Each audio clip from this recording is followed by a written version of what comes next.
política dos Estados Unidos deve ser a de apoiar os povos livres que se encontram a desenvolver ações de resistência contra as tentativas de subjugação lançadas por minorias armadas e apoiadas por pressões externas.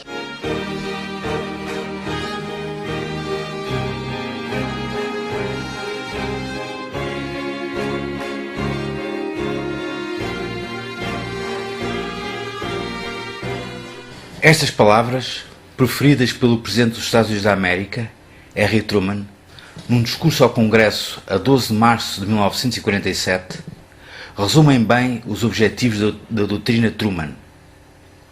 A quem é que o Presidente americano se refere quando fala em minorias armadas apoiadas por pressões externas?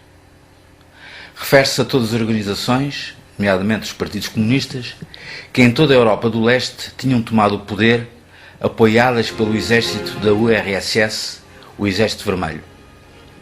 Refere-se também à guerra civil que, naquele preciso momento, se desenrolava na Grécia e em que os comunistas gregos pareciam levar vantagem. Aos olhos dos líderes americanos e europeus, todo o continente estava em risco de ficar sob domínio comunista e era preciso impedir que tal acontecesse. O que explica esta percepção? Foi o facto da aliança das potências ocidentais com a União Soviética ter dado lugar à desconfiança. Por que então esta desconfiança?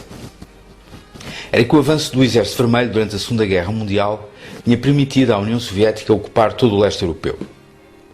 Ora, ao contrário do que ficara estabelecido em Yalta e em Potsdam, os governos dos países que ficaram sob a administração soviética não resultaram de eleições livres.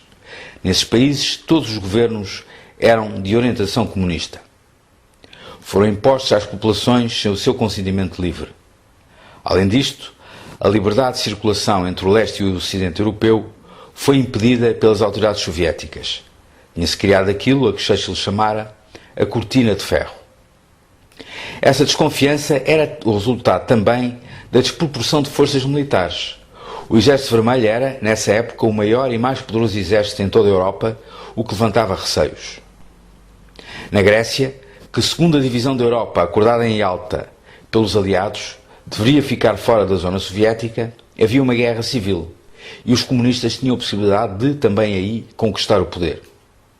Mas não era tudo.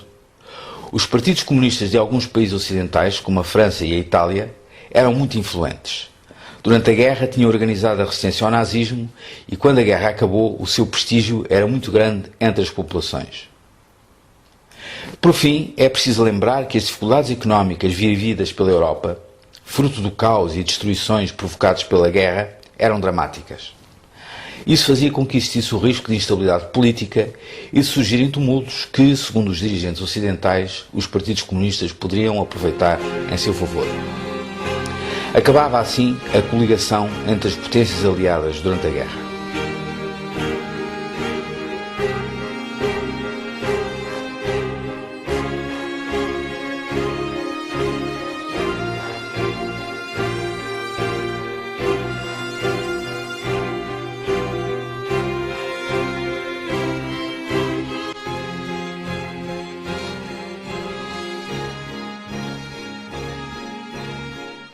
Esta desconfiança deu origem, por parte dos países ocidentais, a um conjunto de medidas de contraposição à influência soviética e comunista na Europa e no mundo.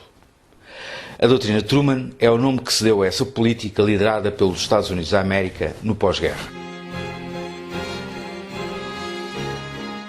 O discurso de Harry Truman ao Congresso, em março de 1947, marca, por assim dizer, o início da Guerra Fria, isto é, o antagonismo crescente e a todos os níveis entre o mundo ocidental, liderado pelos Estados Unidos da América, e o chamado Bloco de Leste, dirigido pela União Soviética.